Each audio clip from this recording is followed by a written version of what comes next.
ፍቅሬን ተቀበይኝና አንድ ላይ ነው የኔ ሴት የብቻዬ ራሴ ላድርግሽ። ከዚህ በላይ ራስሽን አትግጪ። ለኔም አንድ ልስጪ።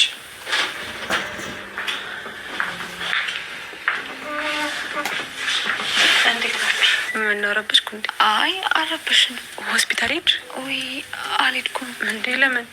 ዛሬ እኮ የመጨረሻ ቀንሽ ነው፣ መሄድ አለብሽ። ባቡሬ የወሰድካት መስሎኝ ነበር እኮ። እረስቼው ነው እንዴ? አይ በቃ አሁን እንሄዳለን። አንቺ ግን ደህና ነሽ? ደህና ነኝ። እርግጠኛ ነሽ? አዎ ላሊ። ፊትሽ እኮ ግን ምንም ልክ አይደለም። ቆየት ነበርሽ? ከዴቭ ጋር አወራችሁ እንዴ? ዴቭ እኮ ዛሬ አላመነኝም።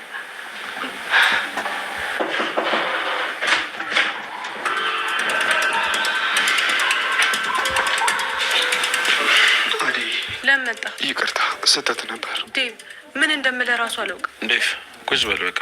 ለሊ እኛ ሆስፒታል እንሂድ። እሺ ቤኪ።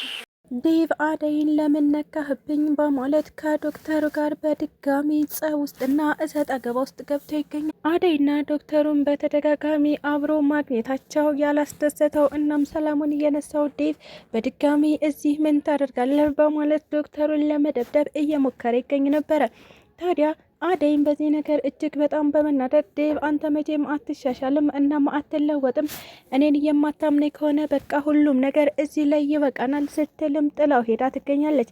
ታዲያ ዶክተሩም ዴቭን በማረጋጋት ስለ አደይ የሚያውቀውን ሁላ አንዳችም ሳይደብቅ ነግሮት ይገኛል። ምንም እንኳን ዶክተር ለአደይ ፍቅር ቢኖረውም ነገር ግን ፍቅረኛሞቹን ለማለያየት ምክንያት አልሆንም ብሎ በማሰብ አንድ ለማድረግ እየሞከረ ይገኛል። ሰላም ጤና ይስጥልኝ ውድና የተከበራችሁ ቤተሰቦች እንዴት ናችሁ? እግዚአብሔር ይመስገን እኔ በጣም ደህና ነኝ። በያላችሁበት ሰላማችሁ ይብዛ እያልኩኝ እንኳን ወደ ቻናሌ በሰላም መጣችሁ። ለዚህ ዩቲዩብ ቻናል ደግሞ አዲስ ከሆናችሁ ላይክ፣ ሼር፣ ሰብስክራይብ በማድረግ ቤተሰብ ሆኑ። እንዲሁም ደግሞ ሀሳብ አስተያየትም ካላችሁ ኮሜንት ላይ አሳውቁኝ። ዛሬ ደግሞ ሰራተኛዋ አደይ ፊልምን ክፍል 196 ይዤላችሁ መጥቻለሁ። እስከ ቪዲዮ ፍጻሜ አብራችሁን ቆዩ።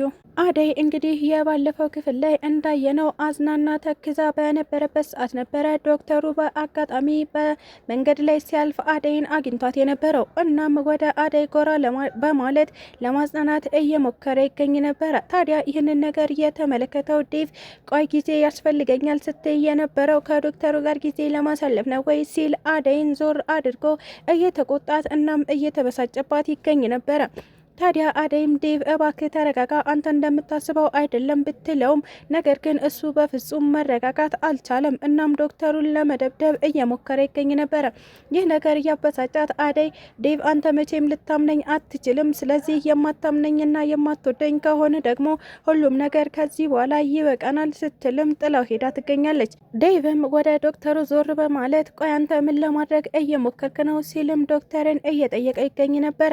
ታዲያ ዶክተሩም እባክህ ተረጋጋ፣ የተፈጠረውን እኔ ላንተ እነግርሃለሁ፣ መስማት የምትፈልግ ከሆነ ቁጭ በል፣ የማትፈልግ ከሆነ ደግሞ ከአጠገቤ እራቅ የሚል ውሳኔ ወስኖበት ይገኝ ነበረ።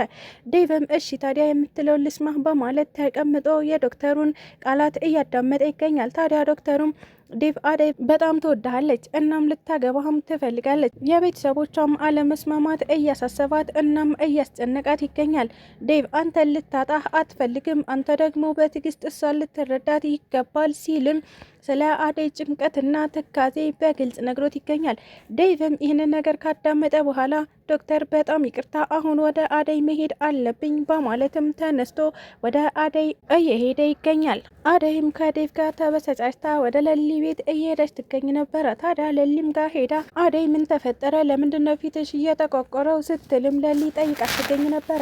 ታዲያ አደይም ዴቭ በድጋሚ አላመነኝም እናም ደግሞ እኔና ሱሳን ተማመን በፍጹም መቀጠል አንችልም እያለችም እያስረዳቻቸው ትገኝ ነበረ።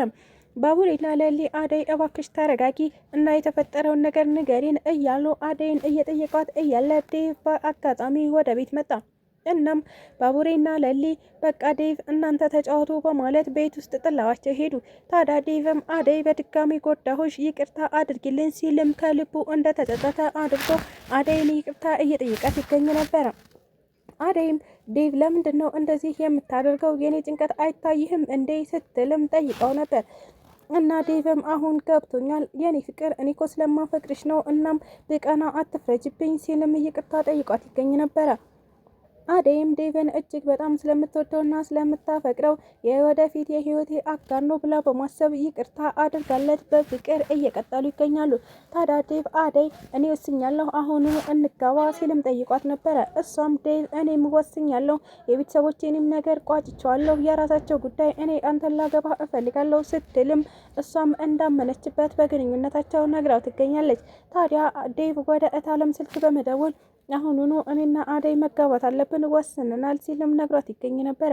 የፍቅርም እናት በዚህ ነገር ደስተኛ ሆና ለፍቅር ዴቭና አደይ ሊጋቡ ነው ስትል ነግራት ትገኛለች። ይህ ነገር እያበሳጫት ፍቅርም አያደርገውም፣ ዴቭ በፍጹም አደይን አያገባትም እያለችም እየተንኮታኮተች ትገኝ ነበረ። ዶክተሩ ስልኩን ከእጅ ላይ ሲያጣው ዳይመንድ እንዴት እንደዚህ ያደርገኛል በማለት ዳይመንድን እየፈለገ ይገኝ ነበረ። ታዲያ ወደ ዳይመንድም ከሄደ በኋላ ዳይመንድ ስልኬን እፈልገዋለሁ፣ እንዴት እንደዚህ ታደርጋለህ? እኔ እኮ ይህንን ነገር እየተውክ መስሎኝ ነበረ ሲልም ጠይቆት ይገኝ ነበረ። ዳይመንድም እንዴ ዶክተር፣ አዎ ስልክህ እኔ ጋር ነበር፣ ነገር ግን መልሼ እኮ ሰጥቼሃለሁ ሲልም አፍጦበታል። ታዲያ ዶክተሩም አይ ዳይመንድ እንደዚህ አታድርግ፣ አሁኑኑ ካልሸጥከው ስልኬን መልስልኝ ሲልም እየጠየቀ ይገኝ ነበር። ታዲያ ዳይመንድ እና ኩኩ ተጣልተው በነበረበት ሰዓት ኩኩ የዳይመንድን ስልክ ከእጁ ላይ አሹልካ ይዛበት ሄዳ ነበረ። አያች ቀውስ እሷ ናት ማለት ነው የወሰደችው በማለት ዳይመንድ እየተሯሯጠ ወደ ኩኩ ጋር እየሄደ ይገኝ ነበረ። ኩኩም በፊቷ ለቅምጥል የዳይመንድን ስልክ አጋልኩት፣ ደግሞ የሱ ስልክ አይደለም እያለችም እየነገረቻት ትገኝ ነበረ። ታዲያ ቅምጥልም ኩኩ እንዴት እንደዚህ ታደርጊያለሽ እያለች እየተቆጣቻት ትገኛለች። ማዘሯ እንዲሁም ደግሞ ቅምጥል እንዴት ይህ ነገር መጥፎ እንደሆነ እያወቅሽ ይህንን ታደርጊያለሽ እያሉም ኩኩን እየተቆጧት ይገኛሉ። ታዲያ ኩኩም ቅምጥል ቆይ እንዴት ነው የምትናገሪኝ? እንዴት እኔ እንጂ ጓደኛሽ እነሱ እኮ አይደሉም። ለምንድን ነው ለዳይመንድ የምትወግኝለት? እሱ ስለነደደኝ ነው ስልኩን እየበላሁት እያለችም ቅምጥልን ለማሳመን እየሞከረች ትገኛለች። ታዲያ ይህ ነገር በቃኝ እያለችው ቅምጥል አሁኑኑ ወደ ዳይመንድ እንሂድና ስልኩን መልሽለት ስትልም ኩኩን እየጎተተች ይዛት ሄዳ ትገኝ ነበረ። ታዲያ ዳይመንድም ራጥ ኩኩን አገኛት። እናም በካልቾ እያለ ስልኩን ተቀብሏት እንዴት እንደዚህ ታደርጊያለሽ ሲልም እየወቀሳት ይገኝ ነበረ። በዚህ ነገር የተናደደችው ኩኩም ካሁን በኋላ እኔ አጠገብ እንዳትደርስ ኩኩን አታውቃትም ማለት ነው ስትልም እየዛተችበት ትገኛለች። ዳይመንድም ስልኩን በመቀበል ይዞ ወደ ዶክተሩ ቢሮ ሄደ። እናም ዶክተር በጣም ይቅርታ፣ እንዴት አብረን በልተን አብረን ጠጥተን እናም ጓደኛሞች ሆነን እንዲህ ያደርጋል ብለህ አሰብክ? እናም ይቅርታ አድርግልኝ፣ ኩኩ ነች ስልኩን እየወሰደችው ሲልም ለዶክተሩ አስረድቶት ስልኩ መልሶለታል። ገጀራው በድጋሚ ወደነ ዶክተር ቢሮ በመምጣት ዶክተሩን ለማሳመን እናም የቤዛንና የወንድሟን ጥፋት ለመደበቅ እየሞከረ ይገኝ ነበረ። ታዲያ ዶክተሩ ገጀራውን ማን ነበረች መድኃኒት ሰጥታህ የነበረችው ሲልም ጠይቆታል። እናም ገጀራው ሂሳቡን ሰርቶ ስለገባ አደይ ትባላለች ሲል ነበረ ለዶክተሩ እየተናገረ የሚገኘው። ዶክተሩም አደይ በፍጹም እንደዚህ አታረግም፣ እናም ውሸትህ እንደሆነ ገብቶኛል ሲልም ገጀራውን ከቢሮ እንዲወጣለት አድርጎት ይገኛል። ዶክተሩ ምን አጥፍቶ እንደሆነ በማይታወቅ መንገድ በቁጥጥር ስር እንደዋለም ጭምር አይተናል። ስለተከታተላችሁኝ እጅግ አድርጌ አመሰግናለሁ። ለቻናሌ ደግሞ አዲስ ከሆናችሁ ላይክ፣ ሼር፣ ሰብስክራይብ በማድረግ ቤተሰብ ሁኑ። እንዲሁም ደግሞ ሀሳብ አስተያየትም ካላችሁ ኮሜንት ላይ አሳውቁኝ። ኢትዮጵያ ለዘላለም ትኑር እያልኩ ሰነበታችኋለሁ።